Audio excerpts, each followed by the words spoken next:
कि वो साधक जान सकते हैं क्या कि पिछले जन्म में क्या गलतियां रही होंगी, क्या क्या चूक किया कि हमें दोबारा जन्म लेना पड़ा? सतगुरु की जरूरत क्यों है?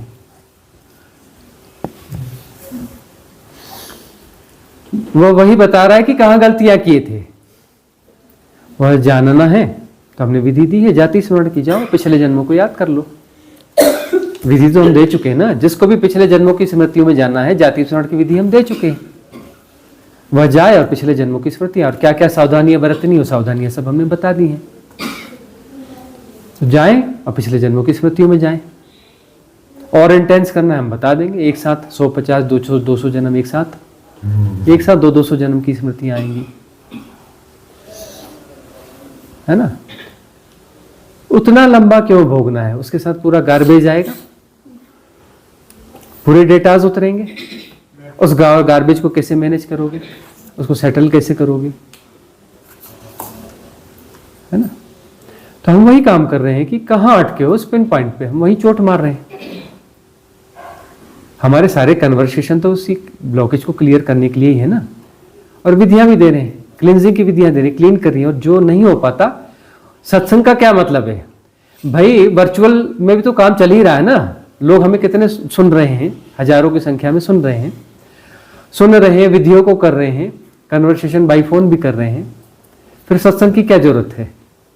सत्संग की जरूरत है कि इस एनर्जी में एक संघ की एनर्जी हम निर्मित हो पा रही है, कुछ कर रहे हैं उसके लिए, कोई अलग एनर्जियों पे काम कर रहे हैं और उस जगह पे चोट मार रहे हैं कि जहां पर वो ब्लॉकेज टूट जाए।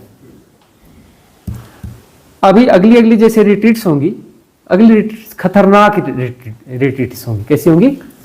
अगली रिट्रीट्स खतरनाक रिट्रीट्स होंगी, है ना। झेन रिट्रीट्स होंगी।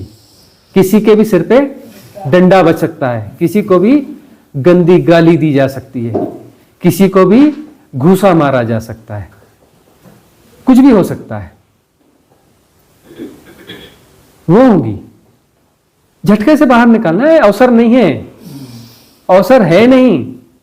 कब शरीर, गारंटी है कल शरीर रहेगा? है? अगले पल की गारंटी नहीं है। तो जैन का मतलब है कि चूंकि अगले पल की गारंटी नहीं है, इसीलिए जल्दी निपटाओ। उल्टा सीधा कुछ भी करो, जल्दी निपटाओ। हम अब जंगलों में रहा करते थे, हम खुद के ऊपर ही जैन प्रैक्टिस किया करते थे। कोई था ही नहीं, वर्चुअली उसका जमाना ही नहीं था, ये सब हुआ ही नहीं करते थे। दूरदर्शन भर आता था, वो भी दिन भर नहीं चलता था, है ना, बंद हो जाता था। सुबह की सभा समाप्त हुई, दोपहर को थोड़ी देर टाइम, दोपहर की सभा समाप्त हुई, फिर रात को चालू होता था। तो हमने खुद अपने ऊपर जैन टेक्निक्स की, बहुत सारे अनुभव वही हुए खुद के ऊपर जैन टेक्निक्स करके। वो बड़ी उटपटांग हरकतें करी हैं। अब वहां जो है, अब जंगलों में करते थे, लेकिन जंगलों में कई बार लकड़हारे तो घुसे ही रहते ना। वहां हमें लोगों ने देख लिया कि यह बड़ी विचित्र हरकतें करता है, यह लड़का छोटा सा। तो लोग जो है, बहुत सारे लोग डरते भी रहे कि नहीं कुछ अलग ही किस्म का है ना, पागल है। बोले पागल भी ऐसा पागल भी नहीं है, बात करो तो इंटेलिजेंट जरूरत से ज्यादा है। ये कौन से किस्म का पागल है भाई? बात करो तो इंटेलिजेंट बहुत ज्यादा है। ऐसे देखो तो हरकत पागलपन की है।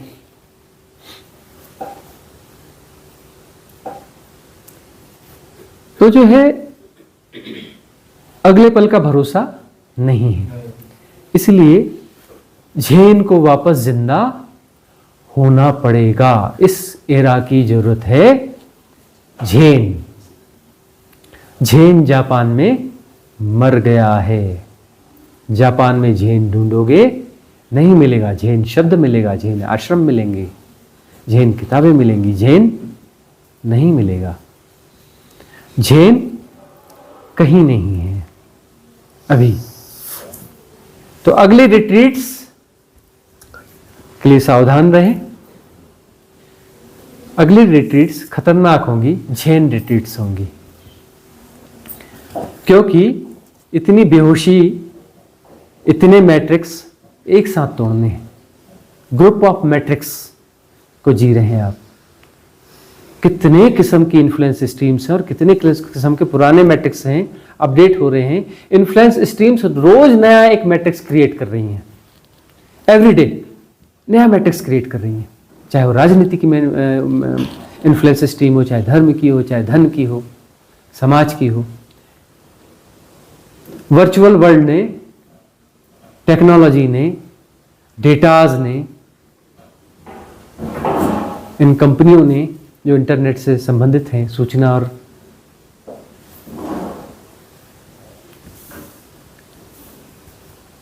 इसने इंफॉर्मेशन और टेक्नोलॉजी के युग ने जितनी बीमारियां और जितने मैट्रिक्स क्रिएट किए हैं, इससे बचना आसान काम नहीं है। इसलिए हमने पूरा होटल लिया कि बीच में दूसरा कोई डिस्टर्ब करने वाला ना हो, दूर का होटल लिया कि वो माहौल बने। आगे भी ऐसे ही रिजॉर्ट हायर किए जाएंगे जो बहुत दूर दूर होंगे, A to Z हायर किए जाएंगे, कुछ रूम खाली रहे तो रहे आए, लेकिन पूरे हायर किए जाएंगे। और जो है स्टाफ वहाँ के चेंज किए जाएंगे, लिमिटेड स्टाफ रखे जाएंगे या स्टाफ भी निकाल दिए जाएंगे, उनको छुट्टियां दे दी जाएंगी, पैड लूज दे दी जाएंगी ताकि उस एनर्जी को डिस्टर्ब न करे।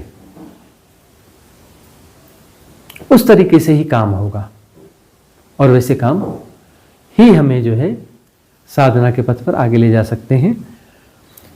तो हर समय में अलग अलग किस्म की विधियां रहती रही हैं और अभी जिस प्रकार की इन्फ्लुएंस स्ट्रीम्स हैं, इसमें अलग तौर तरीकों से काम करना पड़ेगा।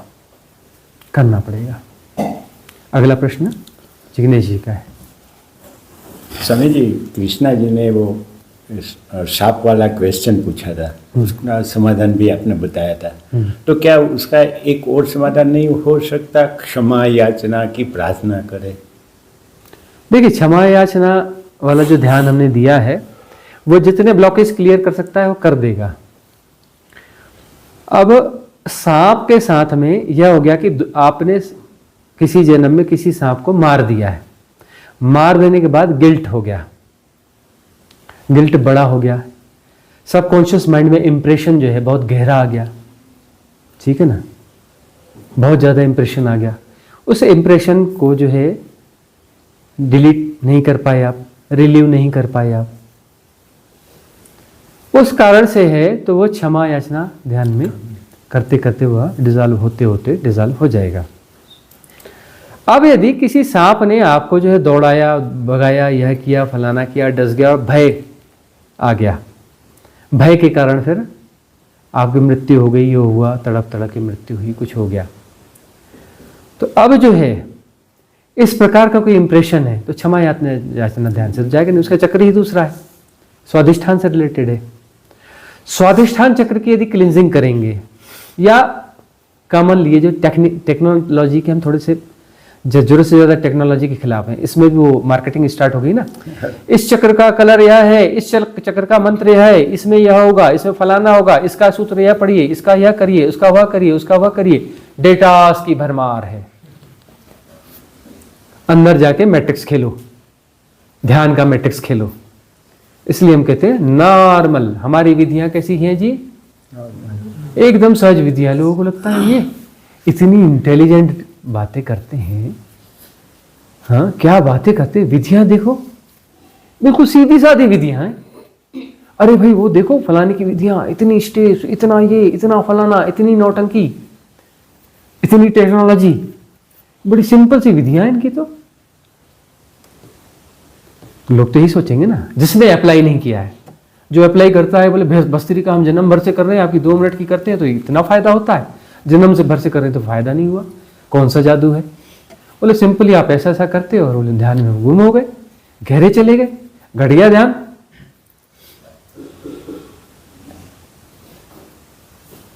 तो जो है हम डेटास और इसके खिलाफ काम कर रहे हैं तो अलग टेक्निक से काम करेंगे। इसलिए जो है ओशो की ध्यान विधियों को करने के बाद उन साधकों में जो सिलेक्टेड होंगे, सभी नहीं, उनको भी हमारी ध्यान विधियों की जरूरत पड़ेगी। उन विधियों ने उनको फायदा कर दिया, कुछ ऊंचाई दे दी, लेकिन अब जो है नए मैट्रिक्स भी आ गए और उससे रिलेटेड भी कुछ हो गया, उसका एडिक्शन भी हो गया, उन विधियों का भी एडिक्शन हो गया। क्रिया योग वाले हैं, विपश्यना वाले हैं, उनको भी हमारी विधियों की जरूरत पड़ेगी, आना पड़ेगा। पुराने क्रिया योगी हैं, उनको हमारी विधियों को अडॉप्ट करना पड़ेगा। विपश्यना के पुराने साधक हैं, आना पड़ेगा, आ गए। कितने पुराने साधक आ गए, आना पड़ेगा हमारे पास। सबको भटक के गहरे साधकों को, भीड़ नहीं आएगी हमारे पास। हाई उच्च स्तर के, हाई क्वालिटी के साधक, बहुत ऊंचाई वाले साधक, महान साधक, अच्छे साधक, वही हमारे पास आएंगे। जो बस एक पैर फर्श पर है, धरती पर है, एक पैर आकाश में है, और वह पैर जैसे ही नीचे गया काम उसका हो गया। अंतिम कदम जिसका बाकी है वही हमारे पास आएगा, वही हमसे रेजोनेंस फील कर पाएगा, वही हमें समझ पाएगा, दूसरा कोई हमें समझ नहीं पाएगा। स्वामी, ज्यादा से ज्यादा लोगों को सांप का डर क्यों होता है, या तो सांप के सपने क्यों ज्यादा आते हैं? बहुत से लोग सांप। अब देखो ना, आप ये बात बताओ कि जो है अंग्रेज जब भारत में आए तो यूरोप में क्या प्रसिद्धि थी भारत की? बोले सांपों का देश, सांपों का देश, सांपों का देश, साधुओं और सांपों का देश। तो सांपों का देश मतलब यहाँ सांप जरूरत से ज्यादा थे। अभी भी गांव में आप जाएंगे तो खूब सारे आपको सांप मिलेंगे, तरह तरह की वैरायटी मिलेगी। आज भी भारत में बहुत सांप पाए जाते हैं। हम जिस जगह पे बैठे हैं उसको नागलोक कहते हैं, है ना। तो सांप जो है यहाँ पहले बहुत ज्यादा पाए जाते रहे, और उस समय में, उस एरा में, उस समय में आपके बहुत सारे जन्म हुए हैं, और मारे गए। सांपों के साथ में आपको जीना पड़ता रहा है, तो सांपों के साथ आपका अनुभव बहुत ज्यादा है। अब हम बचपन में सोया करते थे तो मिट्टी का मकान था, अच्छी मोटी मोटी दीवारें, बड़ी बड़ी दीवारें, और बहुत बड़ा घर था, 60-70 कमरे थे। अनाज का कारोबार था तो बहुत सारे अनाज के गोदाम थे, गाँव के हिसाब से, घना जंगल उसके गाँव। और फादर का ये था कि पक्का कुछ बनाना नहीं है। और वहाँ की मिट्टी ऐसी थी कि वहाँ का मड हाउस जो है वो घर नहीं तोड़ा गया होता, 20-20 हज़ार रुपये का एक रूम किराए पे चलता, उस क्वालिटी का मड हाउस। वो मड हाउस भारत में शायद ही कोई हो उस टक्कर का। वो ऊंची चीज वाली, वो फिनिशिंग, और वह खपरेल, क्या क्वालिटी, एक एक चीज की क्वालिटी। वह छत, उसके पूरे डायरेक्शन, पिरामिडिकल शेप, उसके साथ बैम्बूज किस क्वालिटी के कैसे लगे, वगैरह वगैरह वगैरह वगैरह, गजब की बात। लेकिन वहां पर जो है चूहे होते थे अनाज के कारोबार के कारण, और चूहे जो होते थे तो चूहों के पीछे सांप। अब सांप होते थे तो हम उनके बीच में जिए हैं। अब जो हम सोए हुए हैं रजाई ओढ़ करके, अब वहाँ हमें लग रहा है कि बार बार जो है सांप ऊपर जो है रजाई के ऊपर में कुछ कुछ कर रहा है, तो हम क्या करते थे, पैर उठाया, झटके से ऐसा मारा कि सांप नीचे गिर जाए, आराम से सो गए। बोले बड़ी देर से नींद खराब कर रहा है, ऐसा झटका मार के उसको नीचे गिरा देते थे और फिर सो जाते थे। नहीं, ये तो सांप तो इनोसेंट जीव होता है। यदि उसको आप डिस्टर्ब करोगे, पैर रखोगे, कुछ करोगे, तब काटता है, सांप नहीं काटता है। अब हम तो उनके बीच जीते थे। अब जो है चूहों को मारने के लिए पिताजी ने दवाई मंगवाई। अपना जो है बोले 50 किलो टमाटर ले आओ, और हर टमाटर में बोले वो डालो। क्यों? क्योंकि एक जो खोदा गया उसमें से जो है खोदने के बाद में भूसा निकला, तो भूसा निकलने में पता चला, बोले 1 ट्रक अनाज जो है यहाँ स्वाहा कर गए। तो बोले कितने नहीं कर गए होंगे, फिर उसको रिफिल कराने का खर्चा, इतने बड़े बड़े होल, जबरदस्त खर्चे उसको रिफिल कराने के। बोले वो तो जबरदस्त मामला हो रहा है, क्या अगर बोले 1 टुकना टमाटर रखवा दो।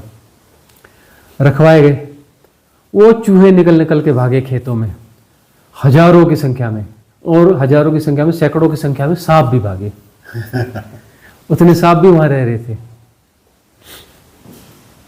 तो सांप तो जो है, क्योंकि हम तो वाइल्ड लाइफ सेंचुरी में, एशिया की सबसे बड़ी वाइल्ड लाइफ सेंचुरी में रहते रहे, और बहुत ज़्यादा घना जंगल, और यह तो सांप के साथ ही पूरा जीवन, सांपों के साथ ही जीवन रहा है। अब हम साधना में एक जगह, सुबह हम वॉक पे जाते थे, तो जंगल में ही रहते थे, मतलब हमारे एक कविता अब हम सुनाएंगे जंगल और गांव के बारे में। डायरी हाँ, डायरी निकाल कर याद दिलाते रहना। निकाल लाएंगे डायरी। तो उसका आशय यह था कि उस समय हमको भविष्य की कल्पना थी, तो कविता हमने लिखी थी। कोशिश करते हैं कि मैं ऐसे घर में रहता था जो जंगल में घर था। थोड़ा थोड़ा बड़ा हुआ, स्कूल जाने लगा, फिर मैंने देखा मैं ऐसे गांव में रहता हूँ जिसके बाहर भी जंगल है और भीतर भी जंगल है। मैं थोड़ा थोड़ा और बड़ा हुआ, ऊंची क्लास में गया, तो मैंने यह पाया कि मैं ऐसे गांव में रहता हूँ जिसके बाहर एक जंगल है। फिर मैं और बड़ा हुआ, हायर क्लासेस में गया, तो मैंने यह पाया कि मेरे गांव के काफ़ी दूर, कुछ दूर जाने के बाद एक जंगल है। और जब मैं कॉलेज गया और कॉलेज से कभी कभी आता था, तो मैंने यह पाया कि गांव से काफ़ी दूर जाने पर जंगल है। और जब मैं डिग्री लेकर के आया तो मैंने यह पाया कि बहुत सारे गांव हैं, उनके बीच में कहीं पे कुछ कुछ जंगल हैं।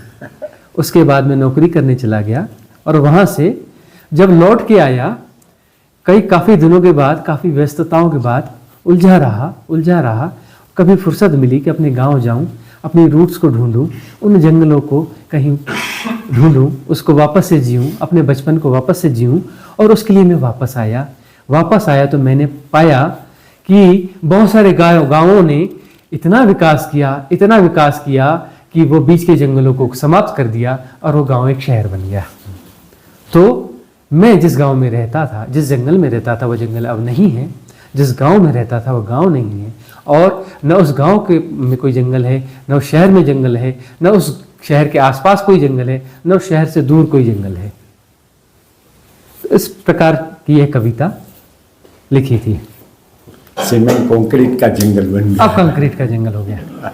तो उस जंगल में सांप हुआ करते थे। तो सांप से रिलेटेड जो है, जो सपने बहुत सारे लोगों को आते हैं,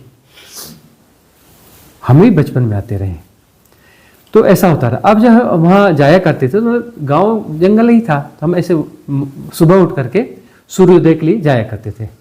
और ऐसा गांव था कि वो कोई भी महीना हो, अप्रैल हो, मई हो, जून हो, सुबह ठंड ही पड़ती थी। एक शॉल ओढ़ के हम जाया करते थे। तो जाया करते थे, एक बरगद का पेड़, एक टीला सा, वहाँ पे बैठा करते थे। नीचे थोड़ी वैली थी, वहाँ पे जंगल था, लेकिन दूर तक का व्यू दिखता था वैली के कारण, और सूर्योदय वहाँ से दिखता था। तो हम जाके बैठा करते थे, कुछ आवाज़ होती थी। फिर धीरे धीरे ऐसा हुआ कि एक सांप था, पहले शुरू में हेजिटेट करता था, बड़ा सा कोबरा सांप था। बाद में जो है उसको समझ में आया कि अरे अपना ही आ रहे तो फिर जो है वो भी आया करता था, और उसकी जगह वही थी, वो भी धूप सेकने आता था। हम आके बैठते थे और वो भी आता था, और हमारे पास में आके ऐसे राउंड लगा के मस्त बैठा करता था। हम दोनों आजू बाजू बैठ के बढ़िया धूप सेका करते थे।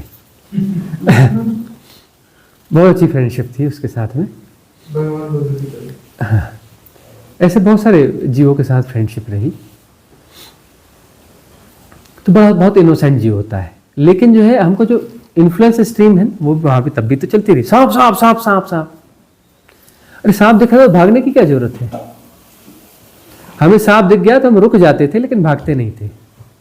अभी भी जैसे हमें कोई सांप दिख गया ना रोड के किनारे, हम रुक जाते हैं, उसको देखते हैं कि क्रॉस कर रहा है कि नहीं कर रहा। नहीं कर रहा है तो हम उसके फिर पास जाते हैं, उसके पास फटकारेंगे जाके, चल इधर चल इधर चल इधर चल, उसको आवाजें भी लगाएंगे करके उसको इधर नीचे उतारेंगे या ऊपर चढ़ाएंगे। जब तक ऊपर नहीं जाएगा, नीचे नहीं जाएगा, हम नहीं जाते। और आने वाली गाड़ियों को हम रोक देते हैं, कोई आए ना इधर, इसके ऊपर से नहीं जाना चाहिए। यहाँ भी हम यही काम करते हैं। फिर गाड़ियों को सबको रोकते हैं, तो जब तक उसको नीचे नहीं ले जाएंगे, या तो ऊपर चल या नीचे चल। उसको हेल्प करते हैं डिसीजन लेने में, इधर जाना है कि इधर जाना, जल्दी डिसीजन ले, निकल। और जब वो निकल जाता है तब फिर हम निकल जाते हैं, ताकि हमें पता है कि अब कुछ चलेगा नहीं है। तो उससे रिलेटेड जो है सारी चीज़ें चलती रहती हैं।